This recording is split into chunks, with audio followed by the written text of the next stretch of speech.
तीसरा सवाल अब ये उठता है, आखिर हेलीकॉप्टर में आग कैसे लगी? हेलीकॉप्टर में आग पहले लगी या बाद में?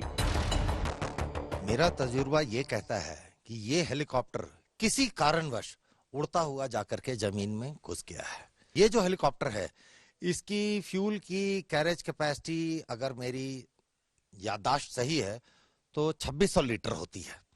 2600 लीटर फ्यूल लेकर के ये तकरीबन 800 लीटर पर प्रति घंटे के हिसाब से इस्तेमाल करता है और टेक ऑफ से लेकर के एक्सीडेंट के समय के बीच में तकरीबन 15 मिनट का समय है।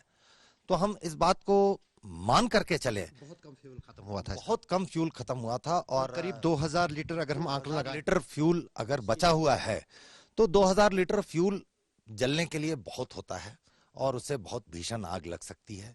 दूसरा कारण होता है, अगर जहाज में मान लें किसी और सिस्टम में पहले से अगर आग लगी है, तब उस आग को फैलने से रोकने के लिए आपको सबसे पहले जहाज हेलीकॉप्टर को लैंड करना पड़ेगा। और लैंड करने की जगह ही नहीं, लैंड करने की जगह अगर आपके पास नहीं है, आपको स्ट्रेट इन लैंडिंग उसको कंसेप्ट बोलते हैं कि आप बस पहले जमीन पकड़ लीजिए, उसके बाद पैसेंजर्स को उतारिए और तब तक आपका फायर फाइटिंग सिस्टम काम करेगा।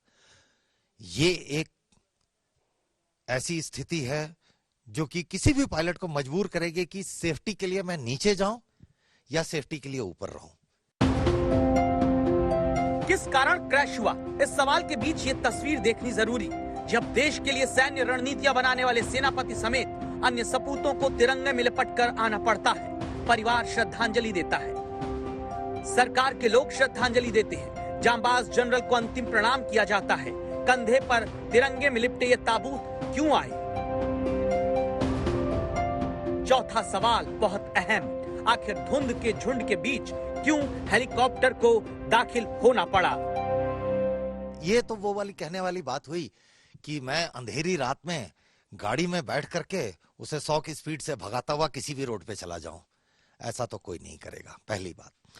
अब क्यों के साथ कई सारे इसमें परिस्थितियां हो सकती हैं। पहली परिस्थिति जो मेरे समझ में आती है वो ये है कि जरूर कोई ऐसी इमरजेंसी हुई है जिसके कारण पायलट को मजबूरी में पहाड़ों के बीच में ऐसे धुंध में घुसना पड़ा। पूरा कारण क्रैश का अब जलकर खाक हो चुके हेलीकॉप्टर के पिछले हिस्से वाली टेल में लगा सबसे जरूरी उपकरण बता सकता है। वो बॉक्स जो फ्लाइट डेटा रिकॉर्ड और कॉकपिट वॉइस रिकॉर्ड को संजो कर रखता है। इन्हें अधिकतर हेलीकॉप्टर की टेल में लगाया जाता है क्योंकि ये पाया गया कि क्रैश के बाद टेल एरिया ही सुरक्षित रहता है। इन्हीं बॉक्स को अब सुरक्षित ले जाकर जांच शुरू की जा चुकी है। इन्हें देखकर अब आपके मन की पांचवी शंका ये हो सकती है कि फ्लाइट डेटा रिकॉर्डर और कॉकपिट वॉइस रिकॉर्डर से क्या कैसे पता चलेगा? दो सिस्टम्स होते हैं, जो एक होता है वो ऑल्टीट्यूड, उसकी स्पीड, उस टाइम पे जितने भी कॉकपिट में पैरामीटर्स लगे रहते हैं उनकी रिकॉर्डिंग करता है, और एक वॉइस रिकॉर्डर होता है, कॉकपिट वॉइस रिकॉर्डर, जो आपने बोला CVR। तो वो लेटेस्ट 2 घंटे की वॉइस रिकॉर्डिंग जो पायलट की, को पायलट की या पायलट की ATC में जो भी कॉकपिट में बातें चल रही हैं पिछले 2 घंटे की, वो रिकॉर्ड करता है। तो जब हम FDR की बात करते हैं, जब वॉइस रिकॉर्डर से तो हमें ऑफ कोर्स बहुत ही ज्यादा इंपॉर्टेंट इंफॉर्मेशन पता चलती है कि जस्ट क्रैश से पहले पायलट क्या क्या बातें कर रहे थे, ऐसी कौन सी इमरजेंसीज उनके पास आई जिनका वो नाम ले रहे हैं।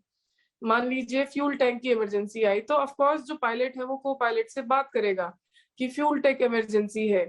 तो वो चीज जब हम इन्वेस्टिगेशन करेंगे तो हमारे बहुत काम आती है।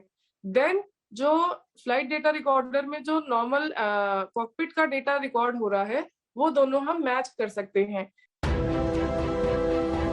हर आशंका, हर सवाल की धुंध छटने के बाद पता चलेगा आखिर क्या हुआ उस हेलीकॉप्टर के साथ जिसे 12:15 पर लैंड करना था, जिसका संपर्क 7 मिनट पहले टूट गया।